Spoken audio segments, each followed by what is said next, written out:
So, the next topic we will get into discussing is something called as a PN junction, and it is also a junction that we sort of looked at earlier on when we just when we discussed the concepts behind how to create band diagrams, etc.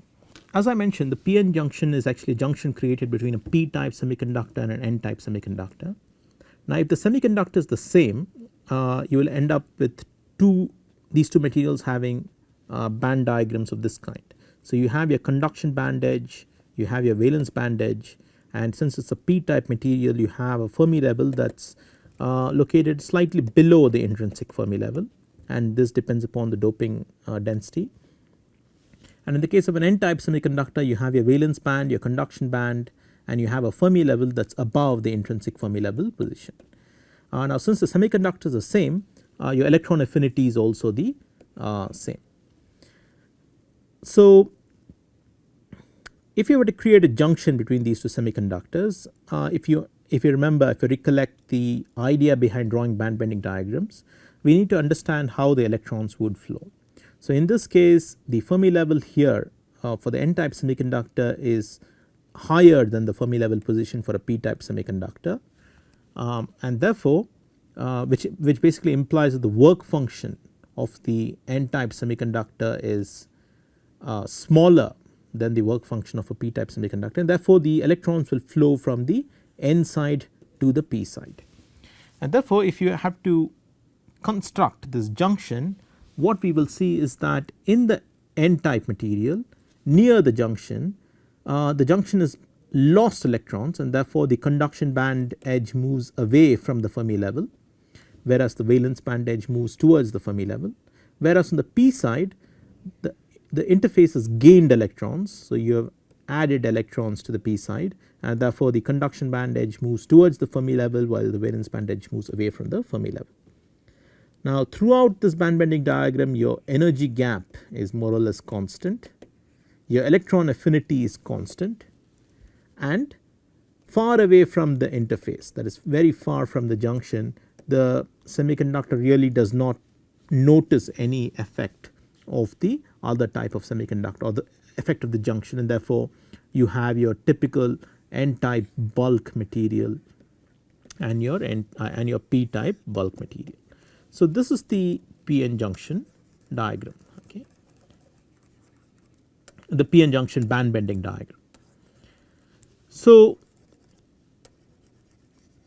the Fermi level is aligned as is required for at thermal equilibrium. So, this is true only at thermal equilibrium,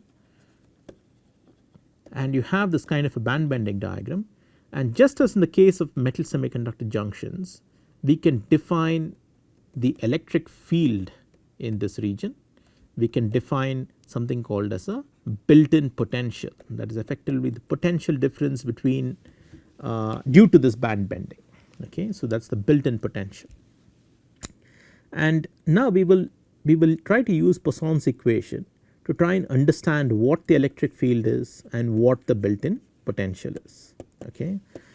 And that will be the first exercise we will go through, and we will also define some coordinates, because these regions near the interface, okay, if you look at this, okay, let me just draw a dotted line here and a dotted line here.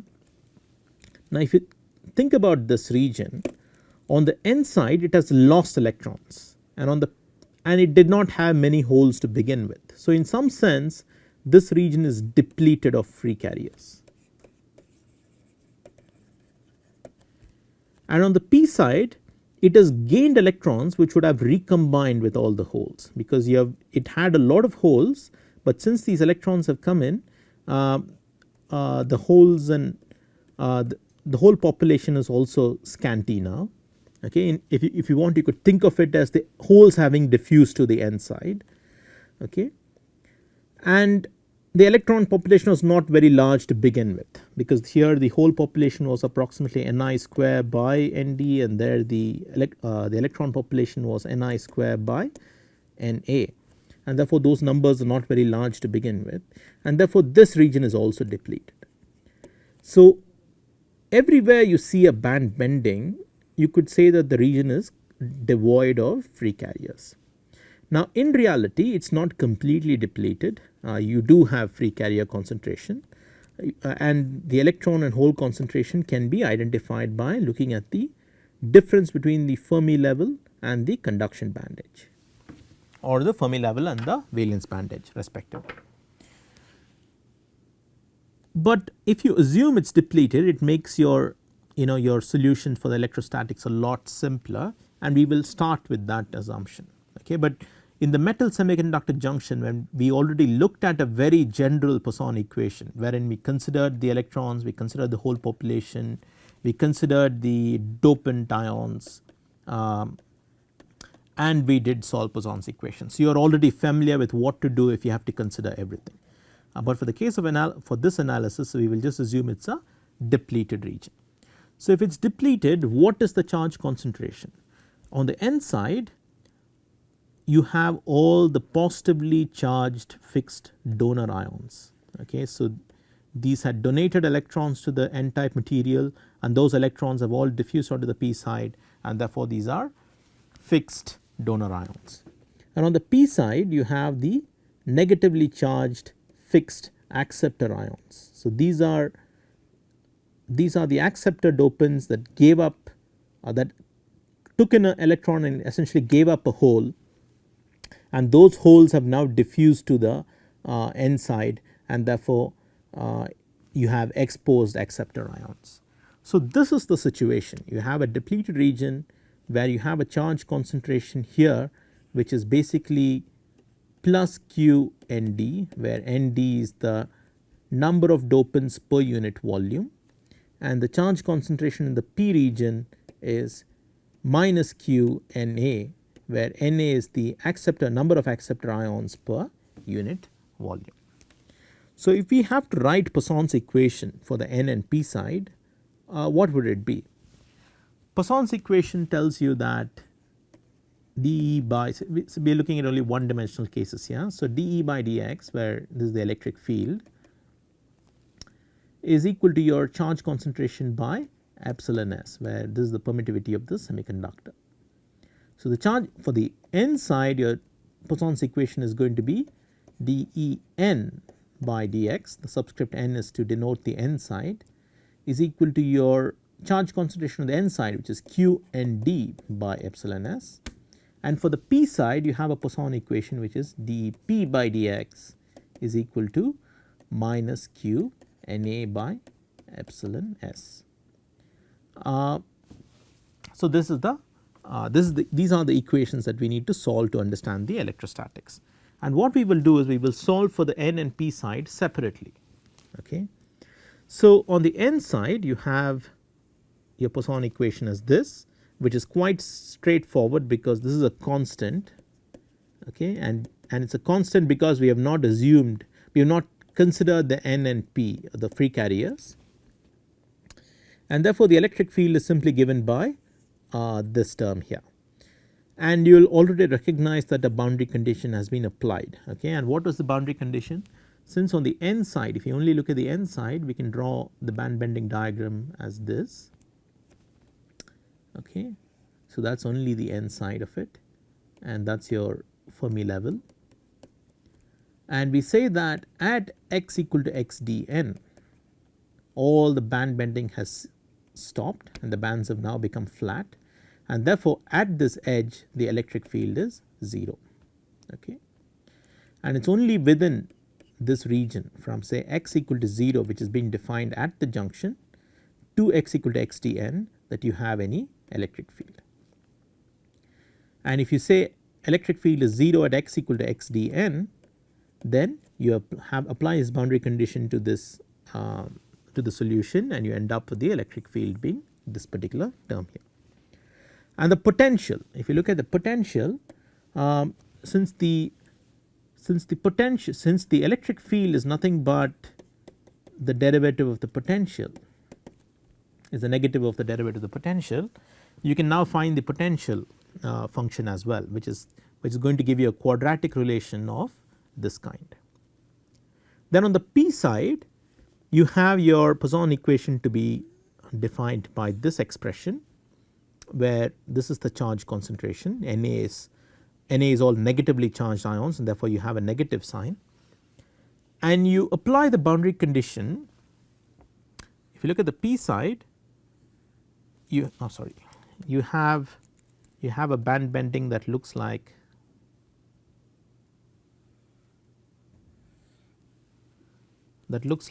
this. Okay, let me just be a bit more accurate. That looks like that. And on the p side, since this is my x equal to 0, we have band bending till a point of x is equal to minus x dp. Okay.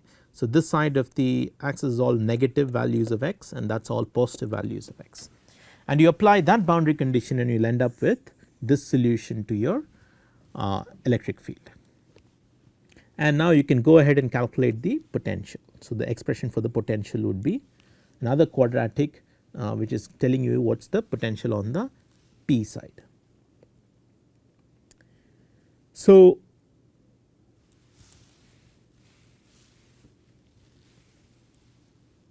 since there has to be a continuity in the electric field, now we have solved for the electric field on the n side and the p side separately, right. On the n side, we got an expression which was qnd by epsilon s into x minus xdn, which means at x equal to 0 my electric field is negative. So, En is negative, and it says it is minus qnd xdn by epsilon s. So, that is my electric field on the n side at x equal to 0. And if you use the expression for the electric field on the p side, if you substitute x equal to 0, you end up with an expression of Ep at x equal to 0 is minus q n a x dp by epsilon s. Now, that we are talking about the same field, okay, for the field has to be continuous. So, you have an electric field that varies like this and varies in this manner, with that being your x dn and that being your minus x dp. So, since at x equal to 0 En has to be continuous, you have En at x equal to 0 being your Ep at x equal to 0, which gives us a very important relation that your Nd into xdn must be equal to Na into xdp. So, what does this relation mean intuitively? It means that if my dopant concentration is large, okay, let us say Na is much larger than Nd, it says that xdp is going to be much smaller than xdn, which means it takes a lot less distance for me to shield all the field, okay. Because my charge concentration is very large, I just need a smaller amount of charge exposed before all the electric field is nullified, okay. On the other hand, if my charge concentration is very low, I need to expose a lot more charge before the electric field is nullified. So, that is essentially what this expression intuitively implies. And now, we also know the potential, okay, in the n side and on the p side from our Poisson's equation. So, if we set a reference potential, so let us say we set a reference potential at x equal to minus x dp, you could set a reference potential anywhere, but we say that this point has got a potential of 0, and therefore, this entire potential difference between here and x equal to xdn is my built in potential. So, that potential is my phi n at xdn minus phi p at minus xdp, which is my reference. So, that is my reference potential, and you substitute for these two values of x, you say x equal to xdn there and you say x equal to minus xdp here, and you solve for the potential and you calculate this difference, and you will end up with this expression for the built in potential. So, it depends on the square of xdn and xdp, okay. So, this is a bit about the electrostatics of your p-n junction, which is obtained from your Poisson's equation. Now, taking this one step further, so that is my potential term, right, but we already know. So, let us make use of point number 1 in this expression, that is Nd into xdn is equal to Na into xdp. So let us make use of that. Since we already know that, we can write your xdn in terms of xdp alone or vice versa. And using that in your potential expression, using that in your expression for phi bi, we can estimate what xdn and xdp are in terms of phi bi. Okay, you will find that your xdn has got this dependence on the built-in potential and your xdp has got this dependence on the built-in potential, and therefore the total depletion width, that is taking into account the p and n side, okay, the total depletion width that we call as xd is equal to xdn plus xdp. So that is your xdn, that is xdp, and this sum is simply the sum of these two terms, and you end up with this expression. So these are all very useful expressions for you to perform quick calculations. Okay. So even though we have not made, we have assumed that these regions are devoid of free carriers, we did not take into account n and p, because if we do take this into account, these will all be functions of the potential, and therefore your Poisson's equation will have a nature of this kind. It will be some function of the potential.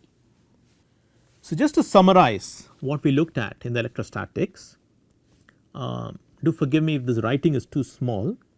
We saw that this is the n side and that was your p side, and once the junction was created, you have a band bending diagram that looks like this.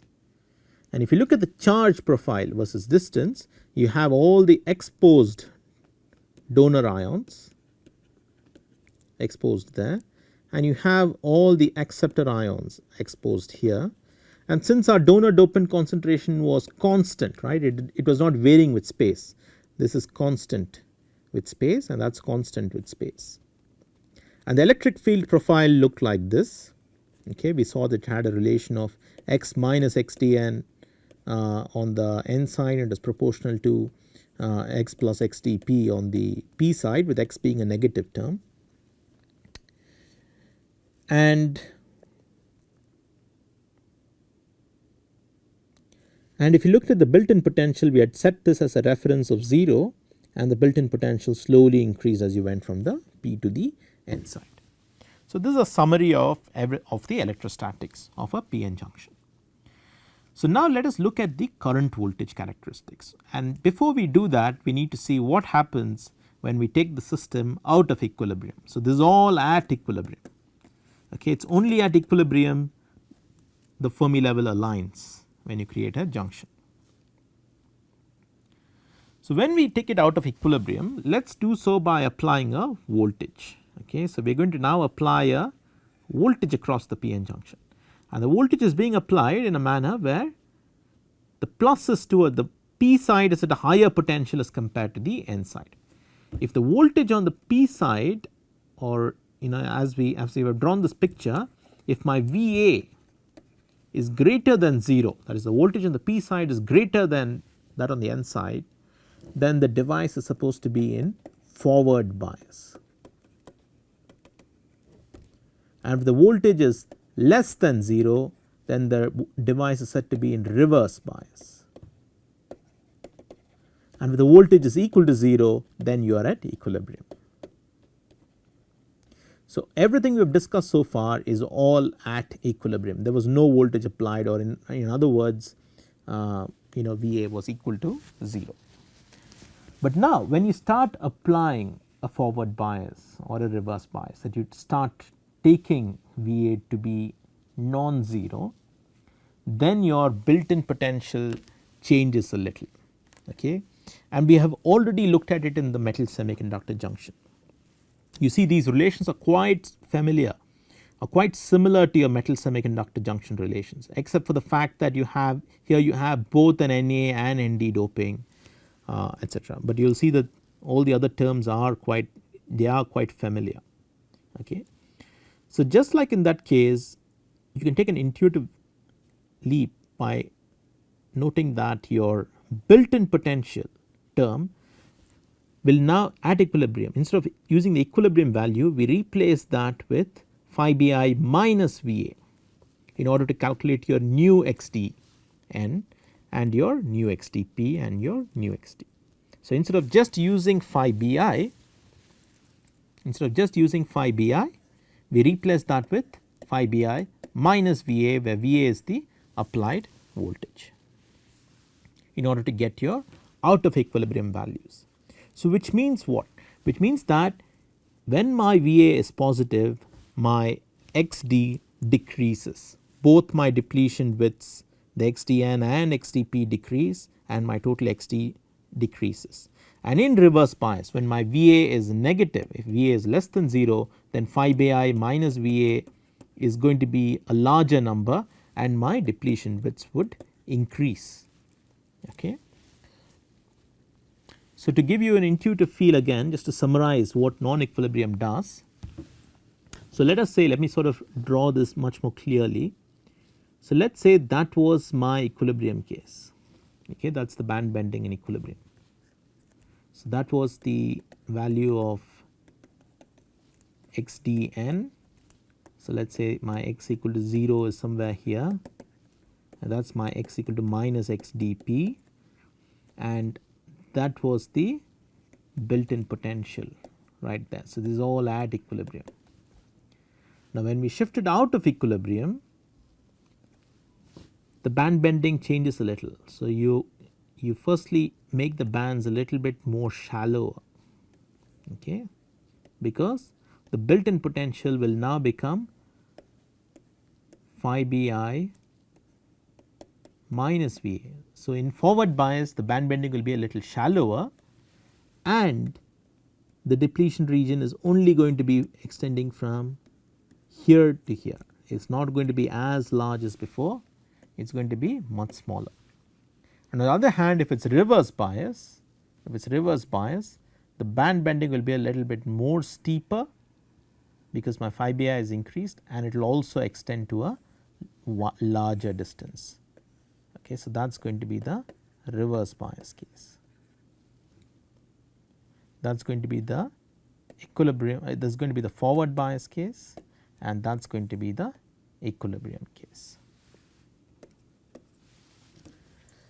So that is sort of intuitively summarized. And if you look at the electric field profile in forward bias, it is going to be something like this, because the depletion widths have now reduced, and the built in potential in forward bias is of course going to be less. It is going to be phi bi minus Va, and in reverse bias it is going to be larger because your Va is negative.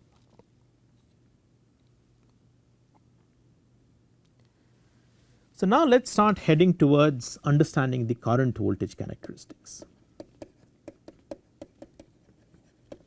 So what defines the current voltage characteristics in a PN junction?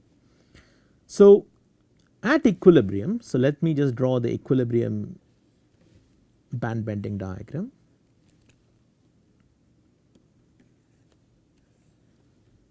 So if you think about the N side, it has a lot of electrons, okay, so that is my built in potential there.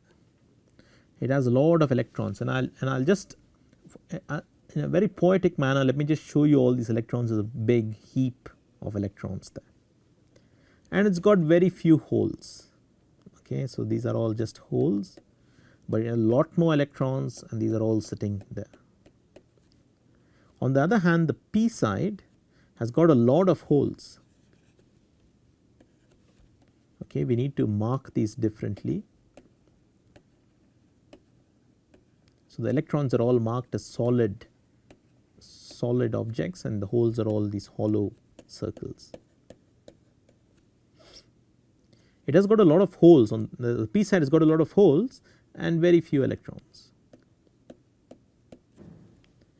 Now if you look at the electrons on the N side, they are trying to climb up the hill. Okay, if you look at this, if you look at the band bending, if you recollect, the band bending diagram is all drawn in a manner where it's easy to understand the motion of the electron and hole. The electrons like to run downhill, the holes like to run up the hills, and if you increase the potential, the energy levels go down, and if you decrease the potential, the energy level goes up. Okay, so that's the way you imagine the band diagram. So these electrons on the n side have to overcome this barrier. Okay, they have to overcome this barrier in order to get to the p side.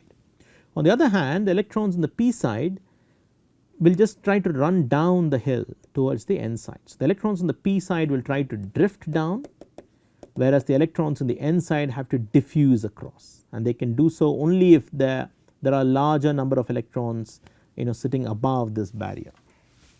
Okay, very intuitively. And it is a similar idea on the p side, or if you look at the picture of the holes. So essentially at equilibrium there is no current. Okay, the electron current is 0, the hole current is 0, and the total current is 0. That is because the electrons that are drifting towards from the p to the n and the holes that are drifting from the n to the p are balanced by any diffusion of electrons from the n to the p and any diffusion of holes from the p to the n. So all these currents are essentially 0. But the moment I reduce the barrier height, so let us say we apply a forward bias and we reduce the barrier height. So let us sort of redraw this picture. The moment the band bending shifts to a shallower built-in potential, so by applying forward bias, this heap of electrons now protrudes significantly above this much lower barrier height. Okay, and a lot of electrons start diffusing from the n to the p side. On the other hand, the drift of electrons from the p to the n side does change, but the change is not that significant. Okay, and therefore the current is heavily dominated by the diffusion of electrons from the n to the p side and the diffusion of holes from the p to the n side. So just like the barrier height was lowered in the conduction band, the barrier height is also lowered on the valence band, and you have a new picture of this kind. So you have a lot, these holes now have to diffuse across this much lower barrier, and therefore the diffusion of the holes increases. Okay, so you will find that in forward bias the electron current goes to greater than 0, and this electron current is composed of diffusion and drift, and it is the diffusion component that dominates. Similarly, the hole current goes to be greater than 0, and it is the diffusion of holes that dominates. Okay, the drift has not changed too much, and therefore in effect what this implies is there is a huge amount of transfer of electrons from the n to the p side and holes from the p to the n side. And since we had biased our p-n junction in this manner, wherein the voltage is positive here and it's negative in the n side, which means it's forward biased, you have a lot of electrons moving here, you have a lot of holes moving this side, which means you have an large effective current going from the positive terminal of the battery through the p-n junction to the negative terminal of the battery. So it's a very large current that goes through, and a small increase in VA reduces the barrier height a little, but since the diffusion component or the the electron population is exponentially dependent on the voltage, you find that the electron population scales up much large, it scales up very rapidly as you change the value of VA. Therefore, the diffusion is quite a powerful component in the current. Now on the other hand, okay, if you say let us not apply forward bias, let us apply reverse bias, which means that my VA is negative and the n side has got a larger potential as compared to the p side. Then in that case the band bending will become much more steeper, okay, and there will be only few electrons peeping up, only few electrons diffusing from the n to the p side and very few holes diffusing from the p to the n side, whereas the drift once again has not changed too much, but it has definitely been impacted, and you will find that the drift current dominates. The magnitude of Jn is still greater than 0, but it is the drift component that is important now. The diffusion component is not so important. And similarly for the p side, the drift component is important, but the diffusion component is not important, because you have now increased the barrier height by applying a reverse bias. So what does electron drift do? Since the electric field has now become larger, okay, because of the reverse bias, you will find that the electrons drift from the p to the n side and the holes drift from the n to the p side, and that is the current that is important. So this is the scenario. You have your p-n junction, you have a voltage source that is now negative. So let me put a negative sign then positive, or maybe I should just retain the old convention and just say VA is less than 0, okay, which effectively implies that that side is a negative and this side is a positive, okay.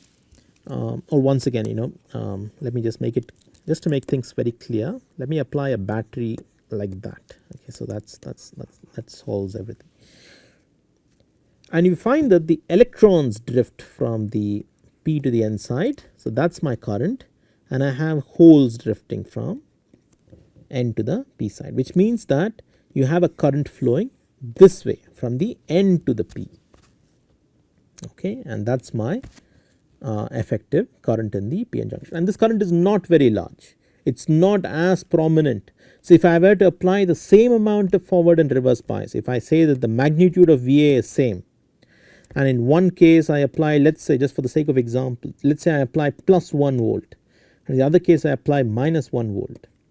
Yes, I will have currents in the forward and reverse direction, but the forward direction current will be much larger because the electron population scales exponentially, whereas here it is only the field that is determining the current, it is a drift current, and therefore the forward bias current at 1 volt will be much larger than the reverse bias current at minus 1 volt, okay. And we will sort of mathematically now sort of bring in all these arguments, all these qualitative arguments in a more mathematical description in a manner which is quite similar to what we did for metal semiconductor junctions, but we will just look at some of the important differences between the metal semiconductor Schottky junction and the p-n junction diode.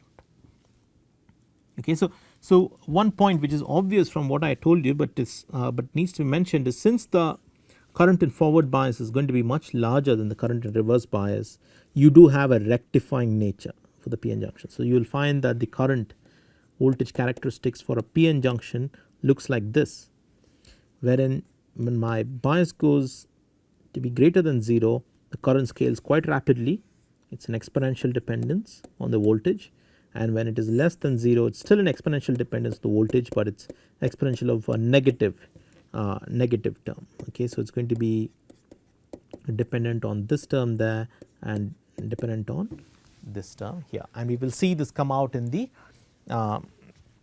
mathematics of it, okay. So therefore the diode rectifies, it has got a rectifying property, it allows current in one direction but does not encourage current in the other direction, while although it does allow that current.